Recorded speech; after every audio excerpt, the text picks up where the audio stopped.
Siamo con Paolo Pizzolato, esponente di Prima il Veneto, appunto, una realtà che è nata dalla fuoriuscita appunto di molti leghisti ai tempi della segreteria di Flavio Tosi, in particolare leghisti della provincia di Venezia, ma non solo, perché poi si sono aperti circoli anche in altre province del Veneto.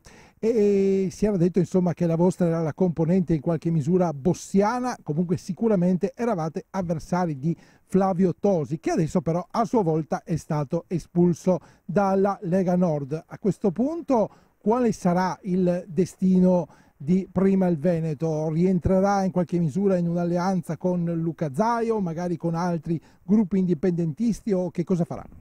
Noi 2 anni fa purtroppo abbiamo subito le angherie e quello che è stato il comportamento di tutto il direttivo nazionale, compreso Flavio Tosi, relativamente alle nostre persone. Occupavamo i massimi vertici della Lega Nord a livello di tutte le province del Veneto, per cui dovevamo assolutamente essere spazzati via per lasciare posto agli uomini di Tosi. Così è stato, così abbiamo fatto. 2 anni fa avevamo interpretato giustamente quello che era la politica, il progetto di Flavio Tosi, che era quello di disintegrare la Lega Nord nel Veneto.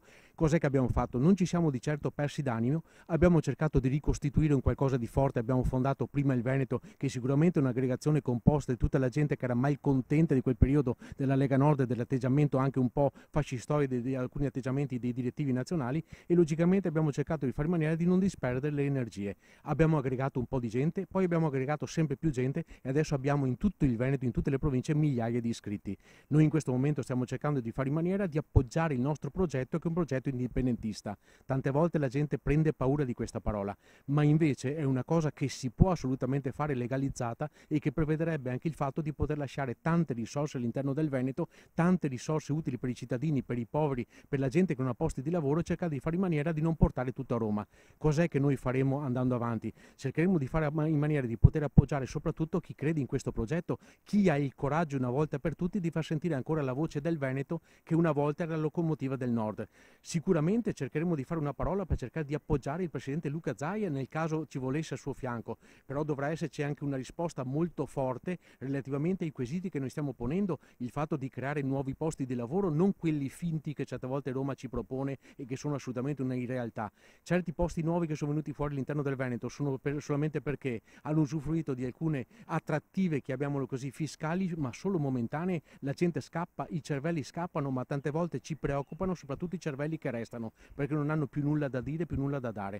Pensate che se tutti i votanti del Veneto, il 50% dei votanti che dovesse andare a votare, il 50% sono 2 milioni su 4, potrebbe esserci anche il ragionamento che una persona vince con circa 600-700 mila voti rispetto ai 6-7 milioni di abitanti all'interno del Veneto. Praticamente vincere una regione del genere con una manciata di voti vorrebbe dire portare a casa quello che sono i progetti, la realtà del Veneto, che invece in questo momento non ha più nulla da dire. Quando lei ha visto l'espulsione di Flavio Tosi dalla Lega Nord, che cosa ha pensato? Che dovevano farlo prima?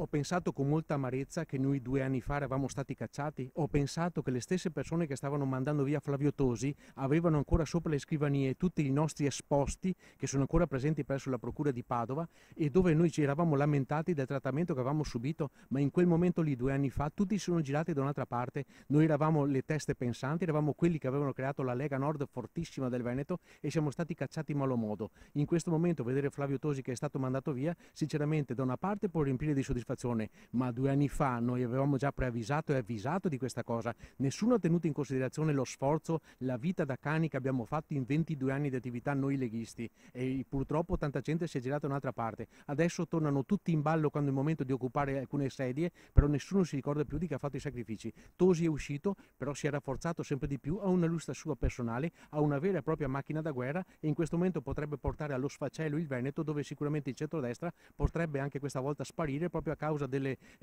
purtroppo dei diverbi di tutto quello che è accaduto all'interno della Lega e soprattutto di tutto il centrodestra. Tra le persone che non hanno agito, queste persone che insomma sono rimaste a guardare, si trovavano a Milano o anche in Veneto?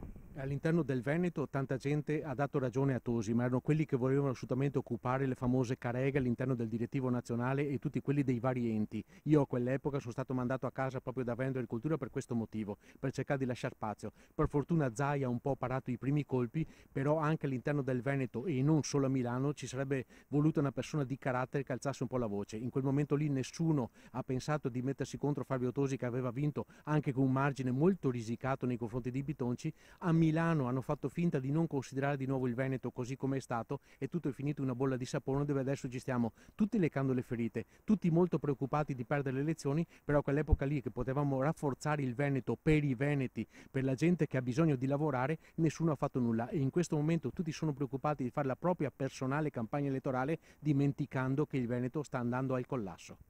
Salvini come lo vede? Salvini lo vedo abbastanza bene come condottiero, certe volte dovrebbe, secondo me, con i tempi che corrono, contenersi su alcune dichiarazioni e soprattutto una cosa che ha sbagliato, secondo me, dopo 21 anni di appartenenza alla Lega Nord, è quello che certe problematiche portate verso il centro Italia e verso il sud Italia doveva assolutamente risparmiarseli e poteva combattere con tutti quelli che avrebbero cercato di poterlo appoggiare e fiancheggiare nel nord, dove nel nord si sente una mancanza pesantissima di una figura come quella che era quella di Bossi, che tutelava le persone, che pensava un qualcosa di concreto per tutte quelle regioni che lavoravano. Anche il sud, anche il centro sicuramente ha bisogno, ma purtroppo siamo abituati che viviamo di assistenzialismo, di immigrazione clandestina, di tanta corruzione all'interno di questo paese e forse sarebbe stato meglio da parte di Salvini che cavalcasse ancora i temi politici che tanto hanno fatto forti quelli della Lega Nord, ma che adesso faremo nostri come Prima il Veneto e come tutti i movimenti indipendentisti, dove combatteremo fino alla fine per le ragioni della nostra ragione.